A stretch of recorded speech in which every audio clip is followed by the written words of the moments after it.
Joe presents Liquid Football, sponsored by Paddy Power. Hello, welcome to Liquid Football. I'm Joe, together with Paddy Power. It's the show that takes you inside the dressing room and puts you in the boots of the players. Joining me this week, Steve Sidwell, Luis Garcia and John Walters. And last week, you had a lovely chat, which you ended with, love you, bye. Yeah. You're maintaining that kind of record throughout the week? Is that now your signature sign-off? It's been going for a long time, actually. Not random phone calls. You just ring up people to tell you you love them. Any restaurants and things like that. Can I book a table? Yeah, no problem. Love you, bye. Just one little one. There's people around the world that think you love them. I'm man of the people. You're a lover. Not a fighter. Not a fighter. No. It's so easily done though. No, it happened to me. I mean, when I was laughing very much last week because I heard you on the podcast and then I went straight to YouTube because I wanted to see the faces.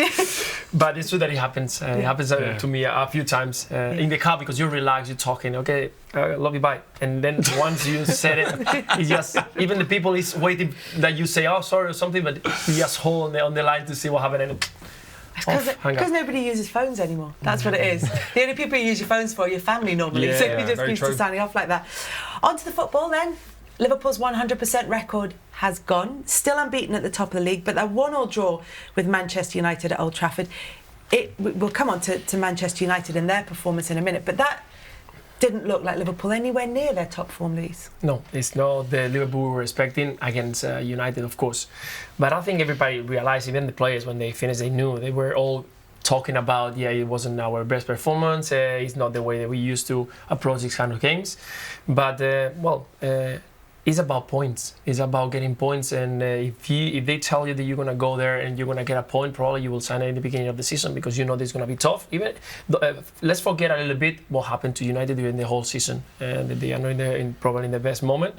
But if you talk about going there and get a point, you will sign it because you know that it's one of those difficult games during the season. What do you think could have caused it? There's a few theories sort of floating around. One is the amount of travel that Liverpool's team had to do compared to Manchester United, who also travelled a lot, but I think it's like 3 times the difference between the two squads. Mo Salah was missing. There's the expectation on Liverpool having that 8-point lead at the top, knowing that they conceded ground to Manchester City last season, and then there were the records that were on their heads. What do you think? I think it was all of it. I think it was the whole profile, the build-up to the game. Jurgen Klopp, after in his interview, said about the momentum. Momentum in football is massive. Once a team gets that, doesn't matter how good you are, when you're on the back foot, especially in a game like that at Old Trafford, when the fans are there and it's electric, it's hard to get out of it. And they couldn't, could they? It was giving the ball away cheaply a lot, and it was coming back at them, and it was just relentless from United. We were talking before, weren't we? Do you think the United players played the occasion, but the Liverpool players didn't? Where in that United team, you've got lads that have come through, young lads that have come through the academy and know what the occasion is, but in the Liverpool team there's not so many, is there?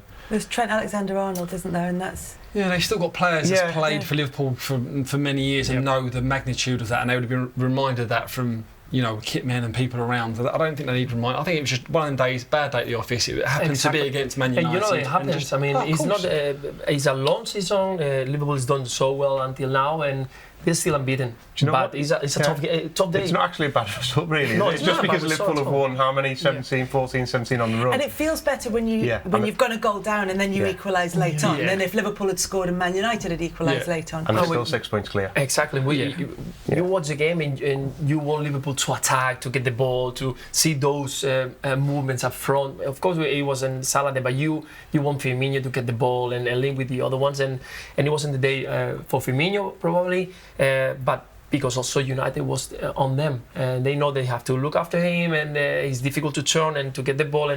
And it was a bad day at the office, and they got a point there. We don't have to forget about it. Like you said, 6 points clear, still unbeaten, and that was clearly the message that the players got to put on social media, because I think every single one of them that's on social media was somewhere in there was still unbeaten, still unbeaten. Tweet something like. But from Manchester United's point of view, that performance is what Manchester United fans have been looking for. Every tackle, every time they won the ball off a Liverpool player, was cheered by the crowd. They've been waiting to see this from this side. I think it's easier against a Liverpool to rage a game for United, isn't it? Especially at home. It's easier that, as players, especially playing a bigger team, more so for me, playing against a bigger team, everyone always seems to raise the game, but it's when United are playing against a Watford or a Newcastle, West Ham or a Newcastle, that they're not doing it. But it's easier for Liverpool because the whole week probably builds up and they're probably reminded every day what this means to the club. And then they've got to do it for all the other games now as well. But it shows it's there. That's the thing. There was the question marks were: is this United squad good enough? But they've shown with that performance that there's a lot more in there than we've seen so far this season. Well, there was more in there last year when he first took over. They won 7 or 8. They've lost players over the summer. They lost since players. then. I still don't think it's good enough. Or sold players, not lost them. I still think they're missing certain individuals, and I think they keep saying it's a long-term plan. It keeps coming back to Solskjaer, it's a long-term plan. And Mourinho was saying, I think I'd love to be able to say I was always looking to the future, because sort of managers have got to deliver now, especially at a club like that. But it seems to be a thing he's getting given time, isn't he? Daniel James then with the opening goal, like you said, those players who didn't grow up, Marcus Rashford with the opening goal, but Daniel James in the squad as well, and just so kind of steeped in Manchester United history, despite the fact that that's not where he played. It's the whole story around his dad and everything, and maybe that made it a little bit more emotional for him, for them rather. Adam Lallana though, with his first goal since May 2017, when Jurgen Klopp was making all those changes late on in the game, Luis, you wanted Liverpool to win. What were you thinking when Klopp was making all those changes and bringing on the players that he was bringing on?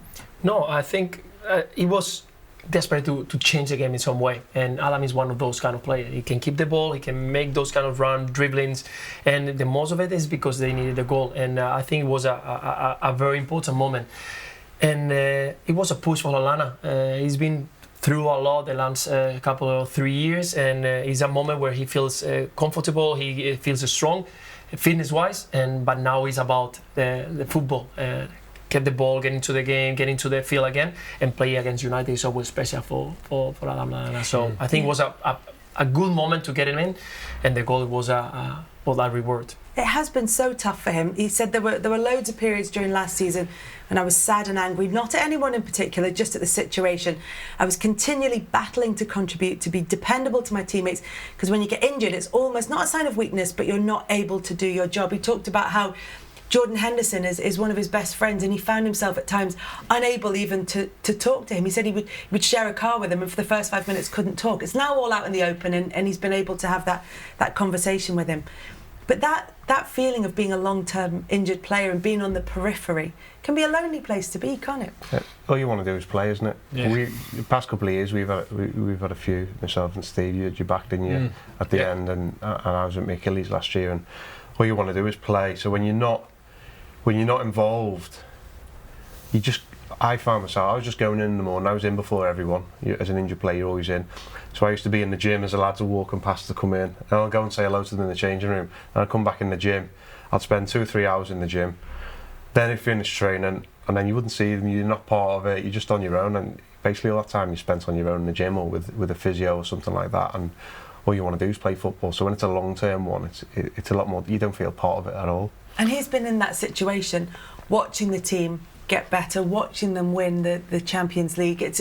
Then thinking, how do I get back in when this side looks like it's improving? And that's probably, that might have been his downfall. I mean, I don't know what's happened over the years, whether it was one injury or consecutive ones, but he seems like the player that wants to get back quick.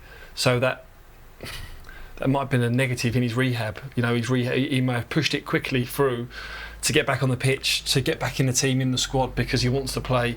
That then, you know, another little niggle, another knock, that then prolongs the injury, or another one comes. So mentally, you know, he's come through it, but what a talent. What a talent. I mean, he glides on the pitch, left foot, right foot, strong in the tackle when he wants to be, in and around the box. He's got that bit of guile, bit of excitement, isn't he? I mean, and it goes to show over the years as well, where Klopp has slowly got rid of a few players here and there. He obviously sees something in him because he's stayed, the amount of time with him. He's got a bit of bite about him as well, hasn't he? On the pitch. I like when him. you're playing against him, he has a good moan, and he's into everyone now. You don't really see that. So go on. No, then, yeah, he does. He does have he's always moaning. He chirps up, doesn't he? But he's always. Yeah, that's what I mean. He's always. But I quite like that from a player. rather than someone in your team who's quiet or you're playing against. Obviously you don't want to play against it because it's annoying when you're playing against, but you respect that in a player. Yeah, and especially when it's a player that is talented in the way that he is. He's very talented. But you don't often get that going alongside that. So it's usually the sort of more robust players. You can see it from the outside. Yeah. That's why it's surprising with him, I suppose. But as you said as well, from a fan's point of view, him coming on yesterday, everyone, he hasn't scored for 2 years, he hasn't played much, and everyone, but then Jurgen Klopp will know and all the players will know what he's like as a player and how good he is. So in training, you'll see all that. Exactly. So that's you know something that we cannot see from the outside. You see it as a player, you know that, or as an ex-player, you know he's a good player. So the fans might be like, oh no, I can't believe he's coming on now. Why are they putting him on? He hasn't scored, and then Jurgen knows his players. It's tough. What you were mentioning when you have to get back from a long injury, and rush it up and pick another small injury and you try again, and then you see the time flies. I mean, you've been for 4 months, you haven't even been on the pitch for more than 1 week, and the team is doing so well, and you see that when I get back, when I'll be available, I'm going to get in because I have to use every single minute that I got. So it was a very important moment for him to get that goal. Because you've done, I mean, you think that all players involved in the club are supportive of the rest of the team. They want their teammates to do well. And that's one thing. It's another thing altogether to have to sit out a Champions League final because you're injured. Yeah. And especially when in your case, you know you would have been playing. No, definitely. Well, yeah, hopefully. Yeah. But it wasn't a good role. Exactly the same. I mean, I arrived to December. I scored 3 goals in Champions League, and that wasn't a fantastic moment. But 4 or 5 months after, I found myself back on the training, getting ready for that final, and knowing that even inside in my head, it was maybe you had a chance to get the bench. Maybe why not? It was no chance at all because I was fit, but not 100% fit at all. It took me 7 months to get ready to play on the field. So I was there and go back to Athens, watch the game from the stand. It was so painful, and we lost the game and whatever. You go there, you try to cheer up because for you it's easier. You haven't been involved in there, and you try to cheer up, and it was a very difficult moment. So to clear that from your head and get back to football again, it was quite difficult. How are managers with you? I mean, I would imagine a lot of them just kind of you're out of the picture if you're not available to them, but they'll have different approaches. What have you experienced? I've had both. I've had managers that solely focus on fit players because they're the ones that they can work with. Day-to-day training, even if they see you in the corridor, they'll say hello, but they don't really have that much to do. Maybe it's because they think they don't want players to get comfortable and too nice being injured, because some can string it out a lot longer than others. And then you've had others like Mourinho type when he first came and he was... I mean, not every player is desperate to get You'd be back surprised. and playing. You'd be surprised. I think there's a few that... Quite comfortable. Yeah, but even to the fact that we know players that unless they're 100% fit, they're not playing. The slightest niggle, no, I'll wait another week. So, which is each to their own, But then you get some managers that want everyone on board. Will go out, will talk, go out their way to speak to injured players, the ones that are not, because they know over the course of the season that manager's going to need them. Also depending on the player. Huh? Yeah. You got a good player, you go to talk to him straight away.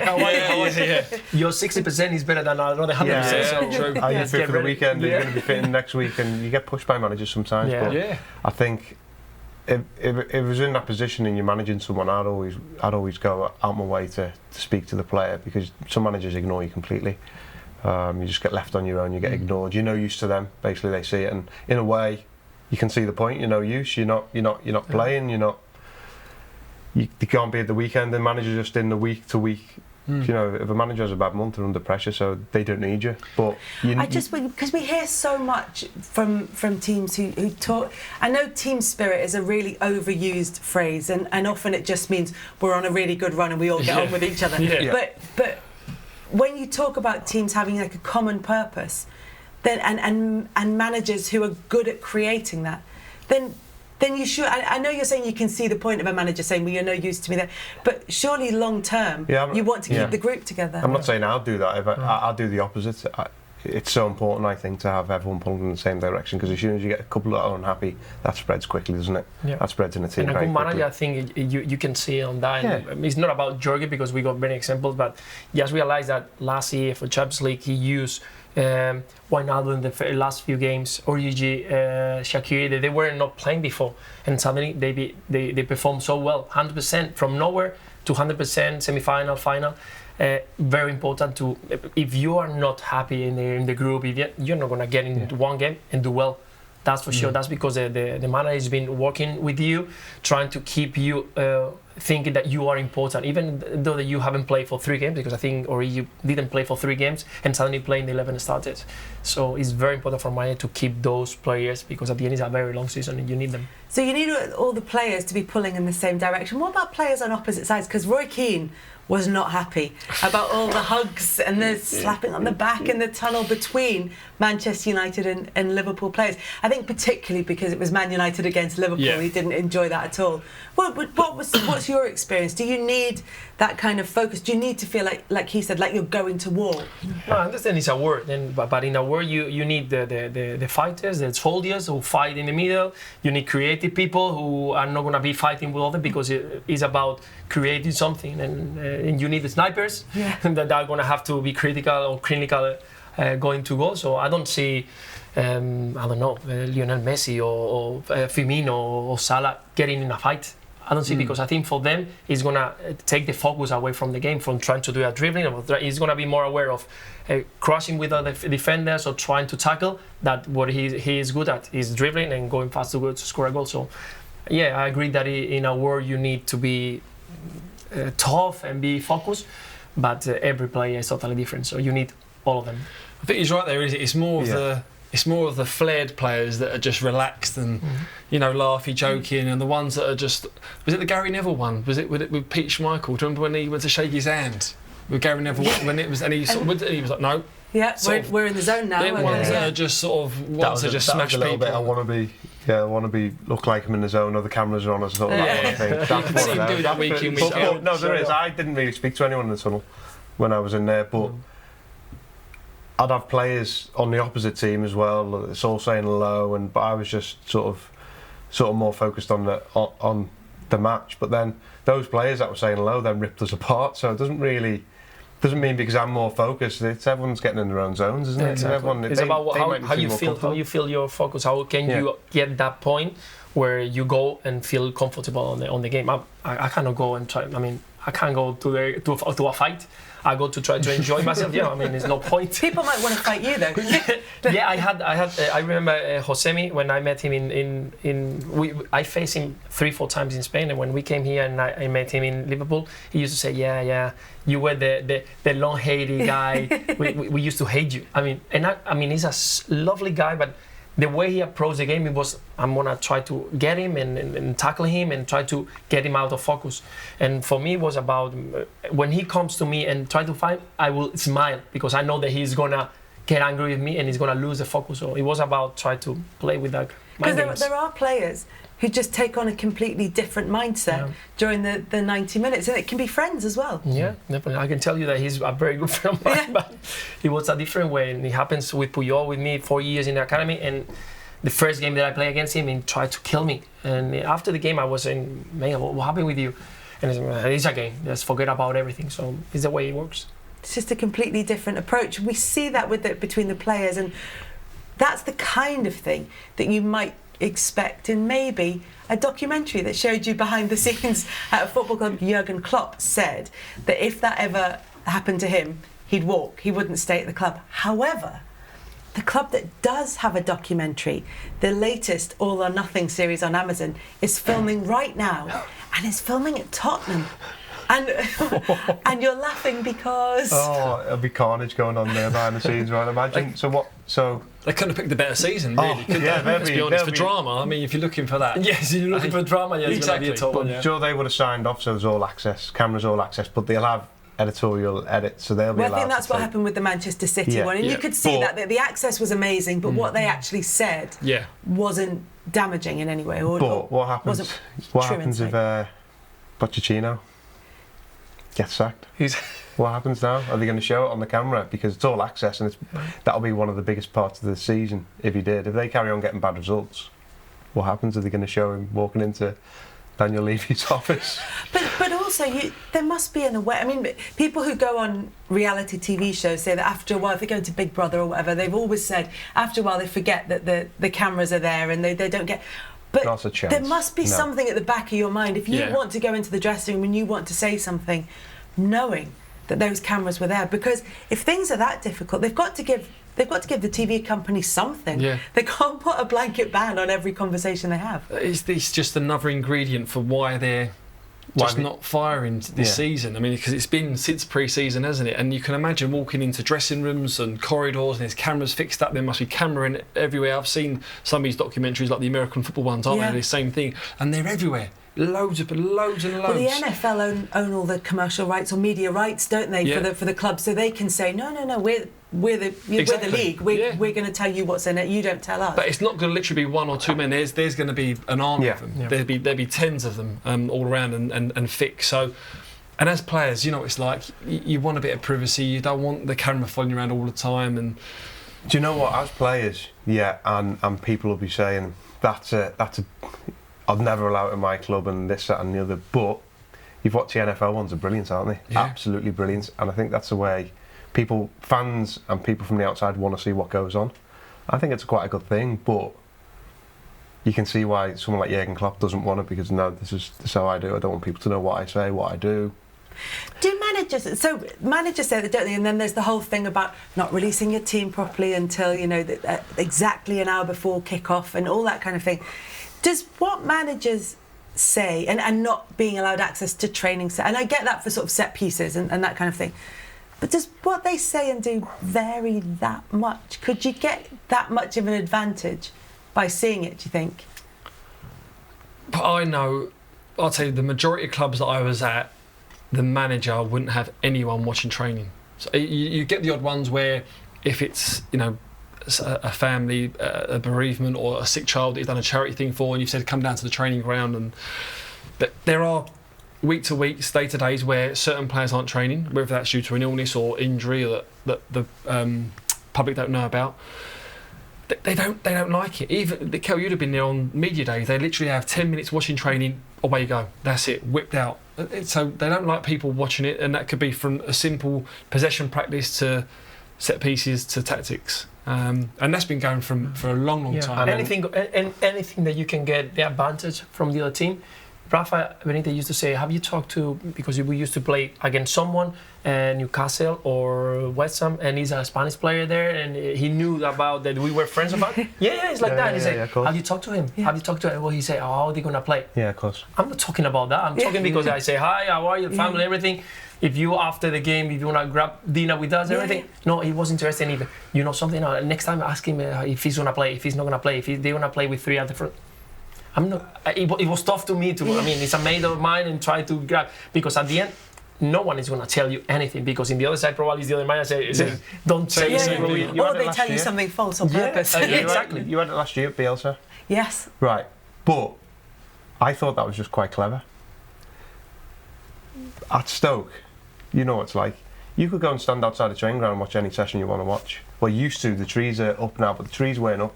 So anyone could just go and stand there and watch people walking dogs. There's always people outside, wasn't there, from the outside of the pitch, the main pitch as well, so you can't hide from it.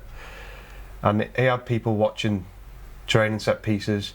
Now in Germany or a country like that, they have open training sessions. Yeah. You can go and watch the training sessions. And I know of, I'm not going to say who. That's why we're here, John.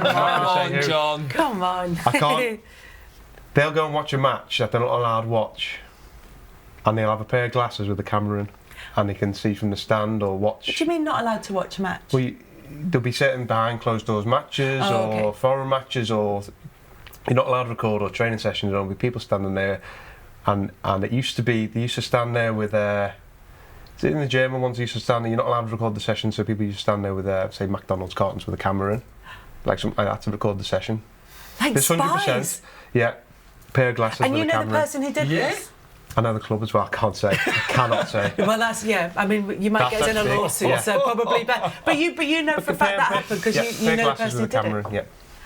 What, just to get any advantage? Any advantage, set pieces or anything like that. Yeah. So that's top level. So it does go on. In the so Premier when League? everyone, Was that in the Premier League? So when everyone was area of the saying country? about that, it goes on. 100% it goes on. How you play for them? No. Well, Bigger than me. I tell you what, there's only probably a couple of clubs left there.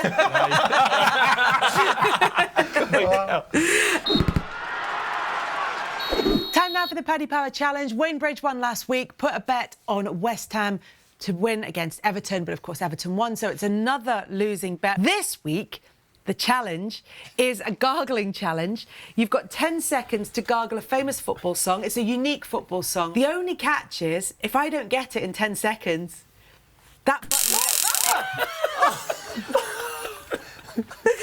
button there gives you an electric shock. That works.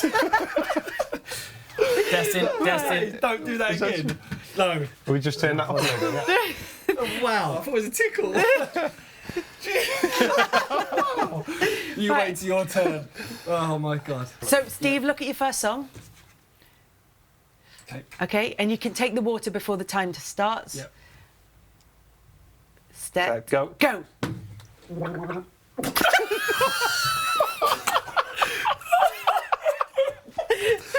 2, 1. Hit him. Did you get him? Yeah. Oh, what was that? Eddie, go on, get your drink down, yeah. Set. Go.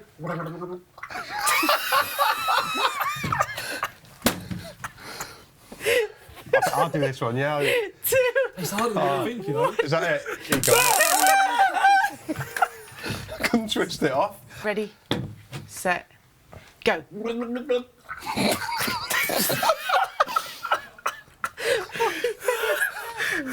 Was it When the Saints? Or was it the Southampton song? Just off. I'm so sorry, I was just guessing anything to try. How many did you get? Steve, if you'd given me anything, I tried to get honestly, 2 random songs. The first 2 was I'm Forever Blowing Bubbles. No, did you know not what get that. Some 3 lines, but No. that's really hard. Right, have you got enough water? Got enough water. Okay, check your first song. Yeah, I know it. Okay, all right. So the time, or I'm you gonna take a get ready. sip while it's going. Ready, set, go. Oh, that's good.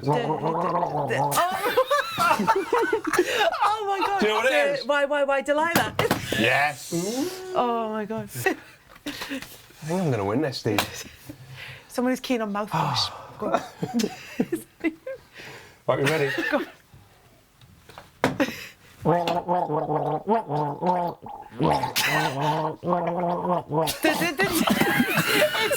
know it's sugar, isn't it? Oh, no, time up. It was Mane, wasn't it? It was. Did I get that? That was too late. I got the song, and then I couldn't do the foot. I was like, I keep getting the normal song. Kelly, you're killing us here. I don't know if you get this one, Kel. Go on. Go on. Go. But this could be anyone. Who could be? But that could...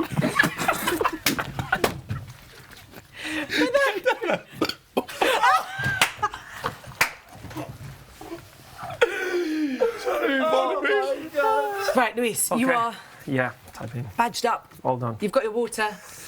You've checked your first song.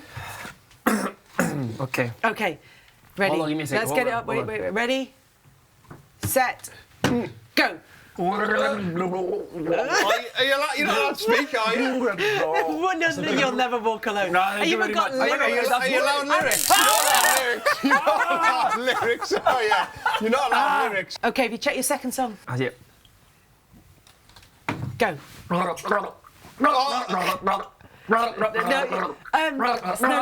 Tory. The Tory brothers. Oh, no, that's not the name of the song. Yaya and Cole and Tory then. And we dance. I don't know. I was He's getting away doing with it, is he, isn't he? You can't not. Okay. Oh, that's a tough one, yeah. Third one.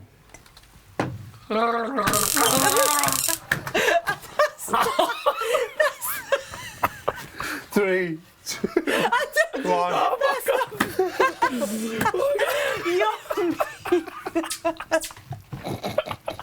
He's a bad man. He's a bad man. You won. Oh, thank you very much. What was the last one? Pardon, mate. I don't know. I tried. What was it? Blue Moon. Oh, okay. Great challenge. Well, for 2/3 of you, it was a great challenge. But Luis, because you were sabotaged very in the much. last one, you are the winner. Thank you very much. You get £250 to the charity of your choice from Paddy Power anyway, plus a £250 bet, which is going on what? West Ham United against Sheffield. And it's 5-2. Okay. So let's go for it. Perfect. And what's your charity? Is April's safety is a ONG that they got in Barcelona for a girl that is fined for a strain to see. 3 seconds. Because there Yeah, are 3 obviously got seconds. a lot of fat on these. 3 seconds. I've gone full.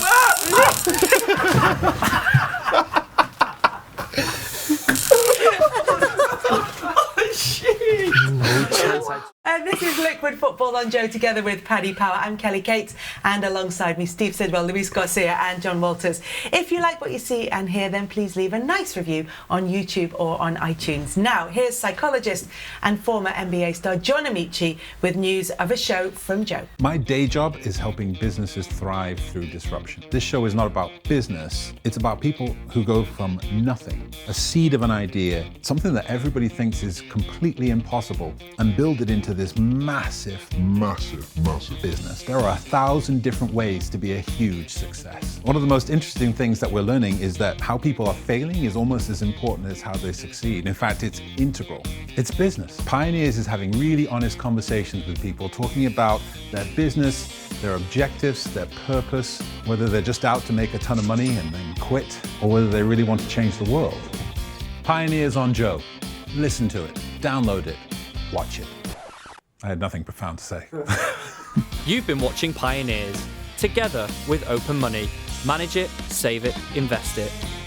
Episode 4 of Pioneers with John Amici is available from Thursday. You can watch it on YouTube or download it from your usual podcast provider. Don't forget to check out Joe's other shows as well. TKO with Carl Frampton and House of Rugby with James Haskell. I want to talk next about Manchester City. We've talked the title race from Liverpool's perspective, but mainly I want to talk about them because Gabriel Jesus is my new favourite person in the whole world. I love him, don't you?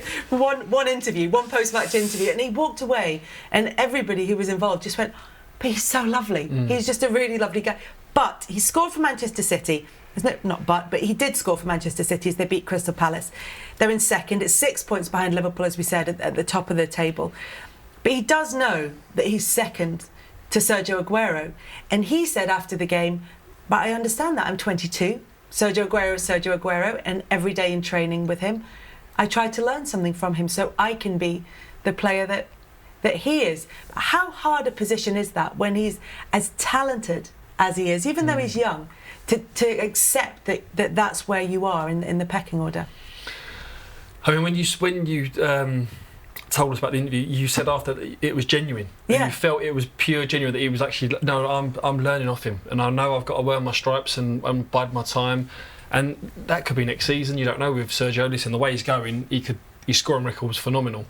But he looks like he is a type who's got a good head on his shoulders, that he is just, as I said, learning his stripes, biding his time, and then when he gets that go, he's going to hit the ground running, because his scoring record's ridiculous, isn't it? In terms of starts as well, it's like 46 goals or something in 60-odd starts, which is, and then it works out just under, I think, 1 in 3 if you put in, but if you look at goals per minute, he's in the top 8 in Europe, and with him was Messi, Cavani, Neymar, Mbappe, Lewandowski, Aguero. Yeah.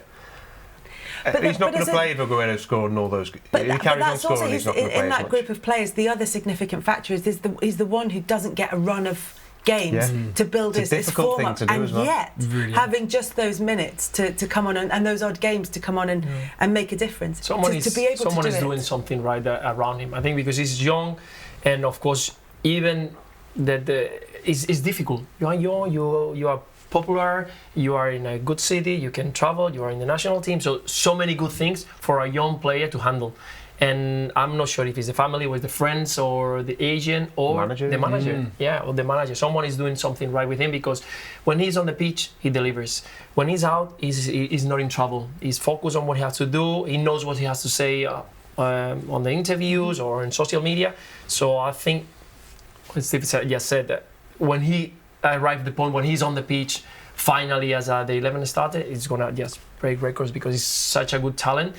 Well worked in the past 2-3 years. Yeah, he's the heir to the throne, isn't he? Aguero, that's what it is. Yeah. They play one up front. He's going to be the next one coming through. They got him for 25-30 million, something ridiculously low. I know, that's where we are now, isn't it? Yeah, 25-30 million. But for someone Pocket that's, change, for someone that's as you know, brilliant as clinical as he is, and he can still play for the 23s from Man City. But what he's probably getting told is, look, what Aguero's doing now, that is going to be you. That could be you for the next 10 years at this football club in the Premier League.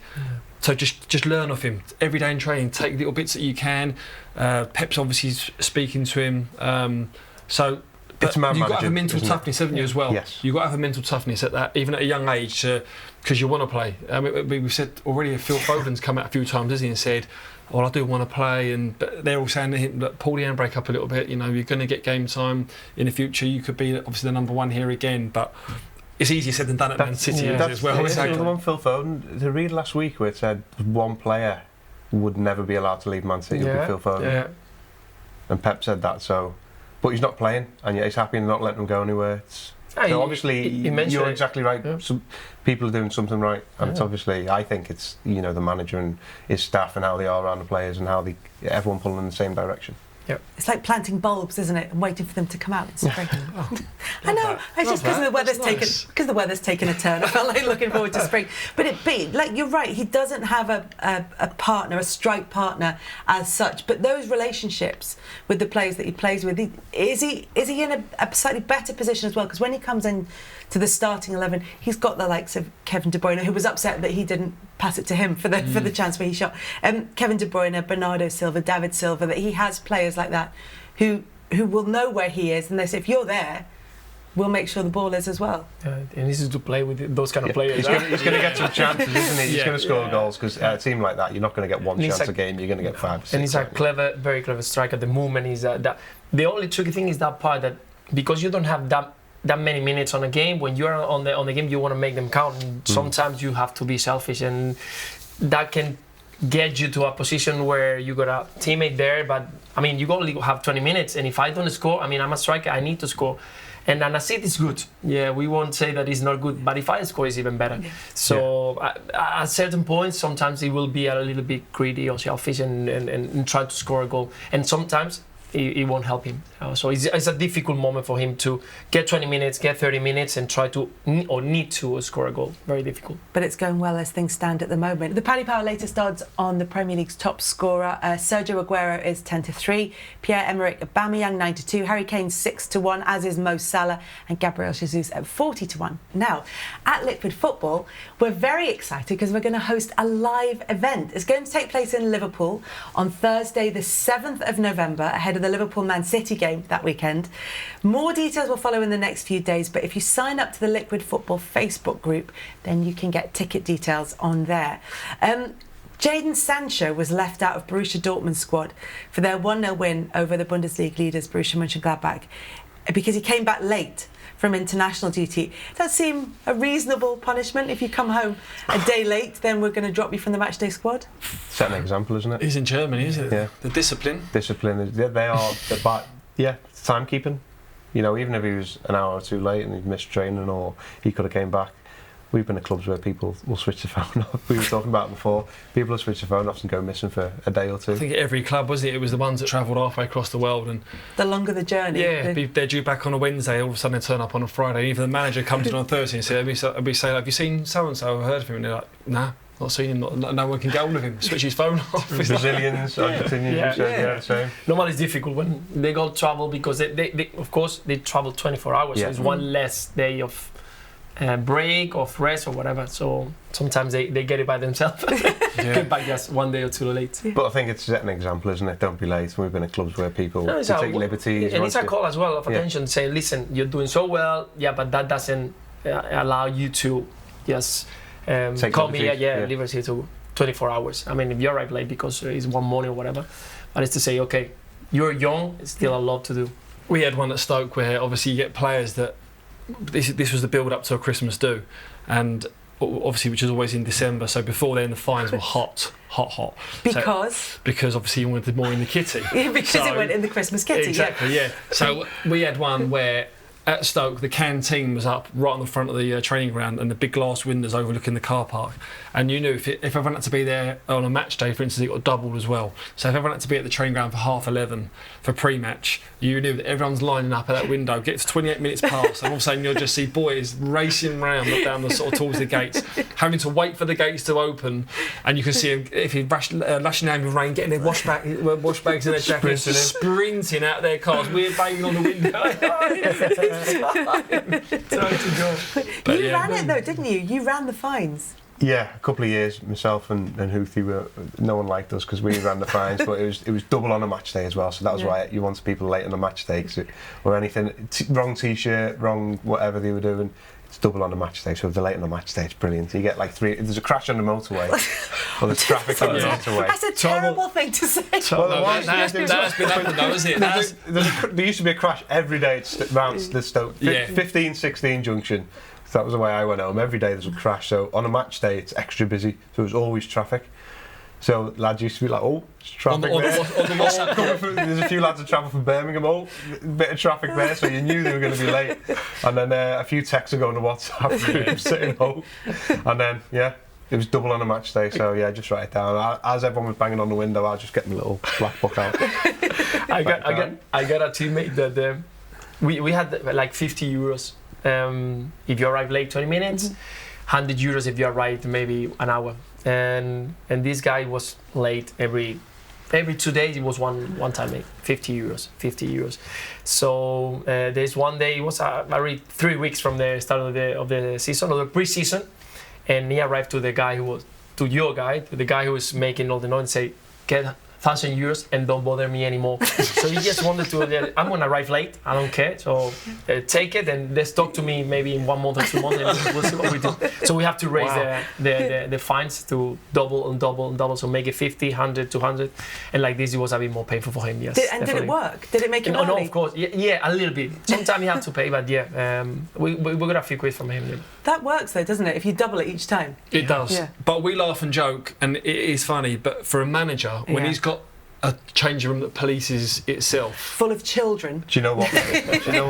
No, you will police yourself because he doesn't want the hassle. Yeah. But there'll be a few that wouldn't want to pay, so you'd have to go and see the manager, and it would go. Yeah, it'd be the same ones that wouldn't want to pay, they were late that much that at the end of the month you'd be like, you owe X amount, and they're like, I'm not paying that. You're like, well, yeah, you're late, but I don't care. So what you do to that as a player? So you go and tell on them to the manager? No, there's someone You're such go on a and on. grass, John Walters. No, it wasn't me. It wasn't me, I didn't say. I was just a black book man, I just wrote it down. So who was the debt collector? The captain would have to go to managing him. Pay up on sitting round. But you'd have to, because if someone... It ruins the whole thing if someone turns around and is like, oh, I'm not playing in the team, I'm playing, and you get a few petty ones that say I'm not. So the last thing the manager would want was a bit of aggro from the players, so it has to be sorted. So then, you'd go to the manager but and you'd say, as I said, I'm not a grass. So whoever it was, snitches get stitches. What would happen is that if the manager got involved, he would say, right, if it's not paid by this deadline, Friday or next Friday, it's going to come out your wages. Simple as that. Yeah. That's what I was going to say. So how did they get it? If you didn't pay by a certain time as well, it was double. If you didn't pay by, so say if you were fined a week before, if you haven't paid by the next Friday, at the end of training, by the fine person's gone home, it's double. So if you owe £200, it's 400 on a Saturday. But when they pay the fines, so I'm quite interested in this. Cash. I was going to say cash. So when you say you keep all the cash for a night out, all the fines for a night out, is that in cash? We tried to sort of different clubs. So we'd give like half to charity. So that'll be a big contribution to charity. At the time, didn't just piss it all up against the wall. It used to be Eddie. We used to give it to Eddie at the club. Yeah. But the club were very funny. Like, we can't keep cash here. Yeah. So we write it down. We'd have the book, and then like Ryan might take it home. And then what would happen is you'd have one person. You normally. I thought his missus had new bags every other week and new shoes. What's going on? So on the Christmas do, sometimes you give it to a young lad and you're the kitty order. So everyone, he'd have to go and buy everyone But drinks. hang on, we're not talking about like a few £100 here, even. No. We're talking about thousands of pounds Yeah, when so you go out for Christmas time. if you'd stay over, you take pay that for the out in hotel. cash. No. So this is what I mean. Sometimes you give the young lad the money, or you'd say. So right, he'd have the thousands of pounds in cash. Yeah, no, you'd say right. There's say £2,000 there for the team. You pay everything on your card, and here's the money for you, and you take that home. So when the night's out, he'll pay up to that amount.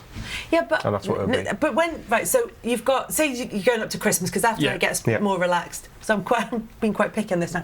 So you go August to December. You're all handing your fines in, and everybody comes in, and whatever Friday it is, and pays their fine. Or they have a row, or whatever. But they pay their fines eventually, and then that all goes in. Then that money, from August to September to December, with a whole squad of players, and then you've got players who are having it taken off their wages. Yeah. Where's it all? I'm not That's going what I to mean. go We used to have the the secretary. We used to try and keep it at the club. Right. They had the safe or whatever. But then they were and funny you said about the money went to like hotels and dinner. And Yeah. so did you go along with a big wad of cash No, and pay player the will pay on hotels? the card, and you give that player the money. So you divide it all up into different sections. Yeah, so one player would pay for the hotel, so he'd get the cash, and one player would pay for the drinks. It'll be And that- organised right. way beforehand or whatever. But there's all problems trying to set up a bank account with. That's fine. No, but if you don't go from August to December, I mean, every month you just how much do we have? Yeah. We got You might have 2,000. night out, or you might have a and day then let's out, go for dinner. go-kart or And this one paintballing we put aside some for the charity, and then for a dinner for the team. And then every month you know that you're gonna have all together. Spend some time together, and then you waste the money. Hence why now Christmas dues are a weekend thing, not just a one night, are they? So managers don't like them. But then after Christmas, it all goes tits up. The fine system goes, just no goes. one wants to Nobody pay. cares. So you've got to Everyone's have a target, right? We've got a day out in February or March. Yeah. We've got a fine up until then. So What I really was getting to was I really like the idea if you're going along and just setting up a little bank account, filling all your forms in, coming in and going, no, don't worry, I've got this also. You put it into sort code number. So just amused me. Talking of managers and the sort of influence that they have, have you seen it, the video of the Inter Milan players when they're training and Antonio Conte's got them outside, and it's not raining, it's absolutely throwing it down on these players, and when they're going in, not even for tackles, they're just every time they kick the ball, it's like a 4-inch deep puddle that they're trying to kick it through. You look the majority love this. Some hate it. Some lads had everything up, the snoods up, their eyes hats on, everything on, didn't they? 4 coats on, tracksuit buttons, gloves, and then some lads got on the t-shirts, weren't they? Some of them, they're like, you know, like you take your dog out for a walk and it's windy, it's raining, and the dog's like, he just wants to go off on one. That's like footballers at some rolling point. in the mud. Exactly, and then you get some dogs that just sort of look at their owner saying, do I really want to go out? You get like some of them that look at their manager and say, are you crazy? What are we going out here for? It'll get cut short if it was ridiculous, the training session, but sometimes you've got to play in that. But I was saying, there was one game we had United at home at Stoke, and the weather was horrendous at Stoke, isn't it? Horrendous. Windy, but it was hailstone. It comes right through the stadium, doesn't it? Because it's got the open corners. It was a live Sky match, and it was a hailstone, and Mark Clattenburg pulled the players off. Everyone was hiding in the dugouts, and I was like, what? It's hailstone. And then like it was laughable for me, and everyone sort of ran into the tunnel, and people were going, oh, my ears, my head. It's hailstone, like, come on. But he stopped the match for 5 minutes until it went, and then everyone came back out. I couldn't believe it. Oh my God.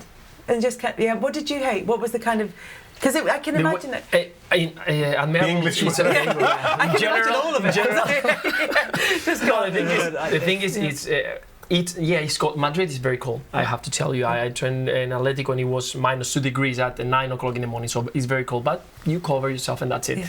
But Amerbol is very open, so when it's a bit windy or a lot windy, and it comes that rain that comes to your face, is very, very cold. And we used to warm up 2-3 times a week, just moving a little bit to try to make the shape, to get ready the shape for the weekend. So it's a line of 4-4-2. double places, and then you move 10 meters, but not even jogging, just walking there, and you feel that wind, and you get wet, and then you go there, and it's Rafa Benitez with the ball saying, we have to move here, and we have to move there, and you're walking around and say, come on, man, just start running, let's make us run. Just start running because you get warm. So you are freezing yourself for 25 minutes just trying to warm up. So, you know, in a match, in a match, when it was really, really cold, sometimes where you can't feel your feet for the first 10 minutes. Toes. But you'd know the opposition players that really, really didn't want to play. No, didn't want to play, just like always like this running around. And I love it. I'll be like, brilliant. Utape is bad. Did you know, you saw that then, where if you went out on a bad day, there'd be Luis didn't, playing in bad weather, did you mind that as much? Is that that's different from training? Yeah, it's different from training. I mean, it is the way it is. You go. I mean, I don't like it. Yeah. I don't like it because I don't enjoy it. But yeah, you have to play. You have to play. I mean, here in England, it was almost every week. So you get used to it very quickly. So you get used to it. So it's the way it is. So fine. But I love about here that because of that, the pitch is so fast. So the grass is always wet and the ball runs so fast. So I enjoy very much. That's the way that I like football. But that's the way. No one is paddles all around, or cold or windy, so I don't like it. Yeah. I like that idea that you're going out there going, right, who's cold? Everyone ran in. I can't believe everyone ran in hailstones. I couldn't believe it. Damn. Honestly, I'm standing out there like it's hailstones and grown men. Was you on the pitch on your own? Yeah, I was. Grown men were running in the dugouts. You'd be pleased to know it's miserable out there today. So your kind of weather. It's summer up north, I think. That is it for this episode of Liquid Football from Joe together with Paddy Power. Thanks to Steve Sidwell, to Luis Garcia and to John Walters. Liquid Football is back next Monday. You can download the podcast or watch us on YouTube. And please leave us a nice review on iTunes if you'd like to. We've also got a Facebook page. If you search for Liquid Football, you can get involved with the chat. And you can check out our other shows, House of Rugby with James Haskell, TKO with Carl Frampton and Pioneers with John Amici. Thanks for listening. You've been watching Liquid Football on Joe, sponsored by Paddy Power.